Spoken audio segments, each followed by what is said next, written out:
Sud Radio, 10h midi, Valérie Expert. Avec vous sur Sud Radio jusqu'à midi et le vendredi, c'est Gérard Collard. C'est le petit bonbon du week-end. Le petit bonbon, vous êtes le petit bonbon du week-end. Oui, enfin le paquet. Et ben voilà, donc on va plein de choses à lire ce week-end parce que la télé, c'est bien, mais alors il faut lire et puis aller chez vos libraires. Ouais. Vous avez vu cette libraire qui se bat contre Amazon. Faut dire quand même, c'est incroyable, incroyable. Il y a Amazon qui est installé juste en face de sa librairie une boîte pour déposer les trucs. Voilà. Il y a un moment, il y a un moment, comme dit Gérard. Il y a un moment. C'est pas possible. Allez, on commence par quoi? Le baiser. On a le même livre. Oui, on a le même livre. Je vous le laisse montrer parce que vous ça s'appelle le baiser de Sophie Brocasse. C'est paru chez Julliard.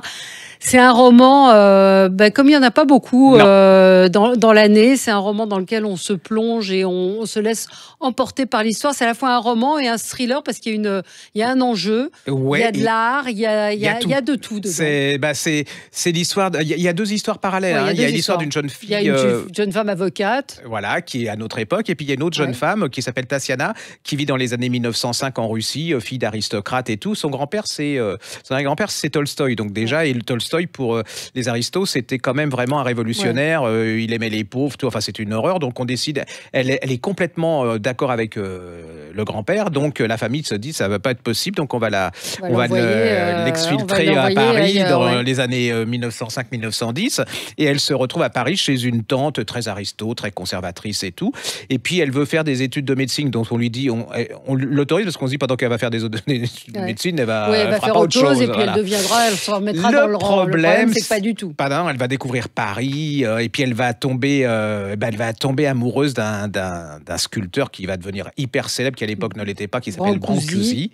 Alors c'est la découverte de son corps, du sexe, tout. Enfin, elle devient une femme, comme on dit. C'est vraiment la passion. Lui, il l'aime aussi, mais c'est d'abord son art. Donc, on peut le dire, elle va se suicider. Donc, parce que ça commence ça commence de nos jours avec cette avocate qui croise dans un ascenseur le responsable des cimetières de Paris et qui lui remet une enveloppe. Oui, et dans cette enveloppe, on se rend compte que sur la tombe de cette jeune femme, Brancusi a fait une statue, il a posé une statue, et les héritiers de cette jeune femme veulent récupérer, parce que ça vaut une fortune, bien sûr. La statue de Brancusi. Or, le monsieur du cimetière de Paris et la ville de Paris sont absolument pas d'accord. Montparnasse sont absolument pas d'accord. Donc, ils vont employer cette avocate pour s'opposer aux héritiers. Alors là, va commencer. C'est génial parce qu'il y a le parallèle entre ces deux femmes, parce qu'elle est un peu coincée. Elle est un peu coincée. C'est une avocate sérieuse qui sa vie est très cadrée. Elle est ambitieuse sans trop. Enfin voilà. Et puis, il y a le parallèle des deux. Et puis en plus, ce qu'il faut dire, c'est que c'est une histoire vraie. C'est-à-dire que cette histoire continue actuellement. Cette statue existe toujours. Elle est toujours sur la tombe de Tassiana. Alors, il y a un truc en bois tout autour pour la protéger. Il y a des vidéos de surveillance pour voir si les héritiers vont pas la piquer et tout. C'est une fois que vous êtes dedans, c'est exactement ça ce que vous dites. Vous ne lâchez plus. C'est vraiment. Il y a de tout dedans. Vous avez de l'histoire, de l'art. Ça vous parle de Brancusi, ça vous parle de ces exilés russes à Paris au début du siècle, et puis aujourd'hui de cette jeune femme qui va être dans un combat pour sauver. C'est comme la couverture. Moi, je trouve que la couverture, ça annonce bien. C'est vraiment très bien. Moi, je l'ai pris un peu au hasard. C'est chez Julliard. C'est un des livres de l'année, ça. Ça s'appelle Le Baiser, donc chez Julliard, et l'auteur, c'est Sophie Brocasse. Oui, je peux vous rappeler, elle avait écrit ça qu'on avait beaucoup aimé.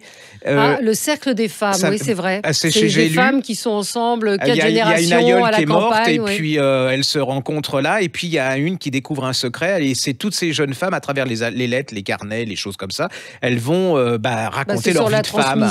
La transmission, c'est toutes ces générations. C'est un très joli livre. J'ai lu, donc ça coûte pas cher, rien du tout.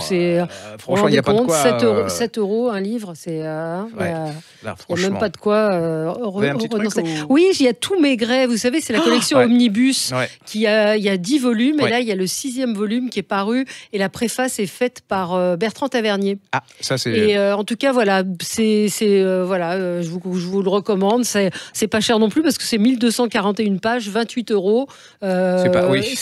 Et voilà, tout Simon, c'est le moment de découvrir Simon, si vous ne le connaissez pas, voilà, ça vient de paraître. Il y a en folio et en pocket ces romans qui ne sont pas maigrets, qui sont très très beaux aussi. Alors c'est complètement autre chose, mais là on voit que c'est un excellentissime écrivain. Un grand écrivain. Un petit polar. Alors c'est un suspense plutôt qu'un polar. Enfin c'est l'erreur. J'ai l'impression que c'est toujours les mêmes couvertures. On est à la radio, mais cette couverture-là, j'ai l'impression de l'avoir vue 200 fois. Alors l'erreur, c'est très simple. C'est une jeune femme qui rêve depuis des années d'avoir un enfant. Elle trouve l'homme de sa vie et puis décide d'avoir un enfant. Elle est plutôt gynéco ou infirmière. Et puis, elle accouche. Et puis, elle va voir son bébé. Et là, elle le trouve laid, moche. Elle dit, c'est pas possible que moi qui suis belle, lui qui soit beau, que j'ai fait une horreur pareille. Même, il est sous couveuse. Quand elle le touche, on sent que le gosse, il pleure. Voilà, et tout. Mais il y a pas mal de femmes qui sont comme ça. Qui ont la culpabilité de dire, mais j'aime pas l'enfant que je viens de faire naître. Et puis, à côté de la couveuse, il y a une autre jeune femme qui s'appelle Brigitte. Et puis, elle tombe, comme on dit, en amitié. Elle se parle de leur... Et l'autre, elle lui dit, mais c'est normal que vous aimiez pas l'enfant et tout. Mais elle est persuadée que cet enfant, c'est pas le sien. Elle est persuadée qu'on lui a volé, qu'on lui a échangé. Et alors là commence un suspense d'enfer, c'est-à-dire que personne ne la croit. Les infirmières, son mari, personne. C'est-à-dire que... Et là, je vous dis pas, la fin est... Voilà, la fin est... J'en ai encore des frissons. Ouais. Et vous allez voir cette femme, l'horreur qu'elle vit. Non mais l'horreur, elle vit une horreur parce qu'elle est persuadée instinctivement que c'est pas son bébé. Et puis vous allez voir que la maternité et l'instinct maternel, c'est complètement différent de ce qu'on veut bien nous dire. L'erreur de Suzy Fox et c'est chez Fleuve Noir. Par contre, si vous allez accoucher dans une maternité, ne le lisez pas, ne le faites pas une femme enceinte. Parce que là, vous allez être hyper mal. C'est très angoissant et très stressant. On va faire dans l'humour. Oui. J'adore ce type.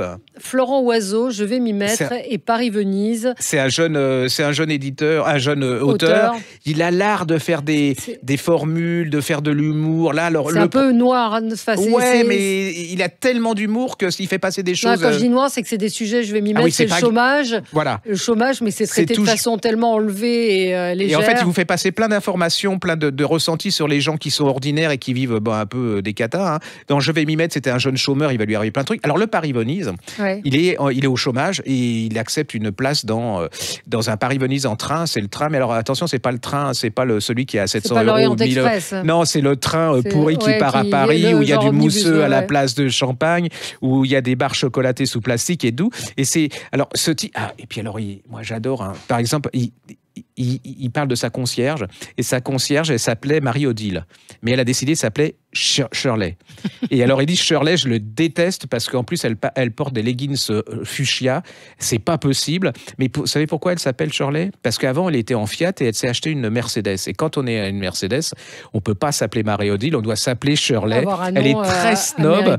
Et comme elle dit, elle est tellement moche que c'est un des rares remèdes contre l'éjaculation précoce. Parce que ça vous retient. Il y a plein de choses comme ça. Alors, je rigole là-dessus, mais en fin de compte, dans ce train, il vous décrit tous ces émigrants, ces migrants qui se cachent, ils prennent même des gens très simples qui n'ont pas de fric, c'est vraiment notre époque. Beaucoup d'humour, des éclats de rire quand on et c'est un excellent écrivain qui joue avec les mots, c'est-à-dire qu'il vous fait découvrir notre société, les coulisses de notre société, mais avec légèreté, mais c'est très profond à travers sa légèreté. Allez-y, c'est un type adéquat. C'est pas cher en plus, ça. C'est 2 petits livres de poche. Vous partez avec ça, vous allez passer un super bon moment. Moi, je suis en train de lire le livre de Philippe Val. Alors, je me disais 850 pages. Voilà, on n'a pas forcément envie de se lancer. Oui, non, mais je m'y suis attaquée et franchement, c'est formidable. Vraiment, tout le début, il raconte son enfance. Son père était boucher, donc il raconte l'ambiance des abattoirs. Il réussit un portrait, c'est son portrait, donc il a un narrateur qui est à la 3e personne, c'est son portrait, et c'est très touchant. Alors j'en ai lu 150 pages, mais voilà. Ça y est, c'est parti. C'est parti, et je trouve qu'on est donc c'est aux éditions de l'Observatoire, ça s'appelle Tu seras clochard comme ton Zola, puisque c'est ce que son père lui disait, parce qu'il était un peu particulier, il adorait la musique, il écoutait Trenet, Ferré, enfin des choses qui n'étaient pas trop de son âge, et ça l'a aidé à passer cette enfance qui était compliquée, parce que ses parents ont divorcé, il avait une belle-mère qui ne l'aimait pas. Il raconte des scènes, mais c'est vraiment, c'est très, très bon écrivain. C'est très bon portraitiste. Voilà. On peut faire un coucou à Karl Lagerfeld parce que ça m'avait fasciné, cet homme. C'était les livres, c'était un... 10 000, je ne sais plus combien, 70 000 livres. C'était incroyable. J'avais vu des vidéos de sa maison avec un espèce d'entassement de livres incroyable. Et là, c'est carrément, je me suis dit, je suis un tout petit lecteur. C'était un fou de livres avec un classement très particulier. Et c'était quelqu'un d'éminemment sympathique. Oui, contrairement à l'image que... Absolument. Et puis, moi, il avait des phrases comme, par exemple, il y avait une grande couture, une grande styliste, je ne sais pas comment on appelle ça, qui disait, moi, mes robes ne sont portées que par des femmes intelligentes. Et il dit, bah oui, ça c'est vrai parce que vous avez fait faillite depuis. Et il y a plein de choses comme ça. J'adorais je trouve que ce type, il donnait du goût et de la couleur à la vie. Alors, on peut en penser ce qu'on veut au niveau du couturier, de l'argent et tout. Enfin, moi, je trouve que ça fait partie de ces personnages qui donnent de la personnalité à notre société. Et puis, il est amoureux des livres, qui en a édité, c'est incroyable, qui a fait beaucoup de choses. Il avait des libraires. Allez, à suivre, de quoi on parle. Voilà, alors ça, c'est moi j'ai adoré. Lectio Letalis de Laurent Philippert chez Belfond. Voilà. Alors, c'est l'histoire. Alors, ça commence, c'est un jeune assistant. C'est un jeune type, hein. Il devient assistant dans un éditeur. Pour lui, c'est la réussite. Mais l'éditeur lui donne un livre en lui disant tu revois, tu refais, tu retranscris tout ça, tu recorriges s'il faut. Il est super content et tout d'un coup, il se suicide. Pourquoi se suicide-t-il? Le problème, c'est que ça fait le 3e qui se suicide dans la même boîte d'édition. Et là commence un livre, c'est le livre qui tue. Vous savez, c'est un peu comme Umberto Eco. Et là va commencer. Alors il y a un moment, il y a un personnage de femme, Anna, qui est absolument incroyable. Il y a une secte qui emploie les oiseaux à tuer les gens. Ah oui, c'est un suspense. Et vous vous demandez, il y a un flic qui est complètement obsédé, enfin, qui est complètement plein de failles, qui lâche rien. Et vous rentrez dans un truc, alors franchement, le truc ésotérique, c'est pas mon... policier, il est officier de police, l'écrivain. Ben oui, ça se ressent, hein, parce que de la façon dont il décrit les policiers et tout. Et moi, le truc ésotérique, je suis pas très fantaisie. Et là, je suis rentré complètement dedans. Et jusqu'à la fin, vous lâchez pas. Lectio Letalis. Moi, ça me faisait penser à du lait, mais c'est pas ça du tout. Et il y a un manuscrit, vous êtes en plein dans les livres, c'est génial. Laurent Philippe Paris, donc Philippe Paris, avec 2 P, c'est chez Belfond. Allez-y, vous allez passer un bon moment. Bon polar. Merci Gérard, j'espère qu'on vous a donné plein d'idées pour lire. Et puis on est avec la libraire d'Épinal qui se bat contre Amazon, puisque la SNCF, vous vous rendez compte, la SNCF l'a autorisé à mettre des casiers, je le disais en début d'émission.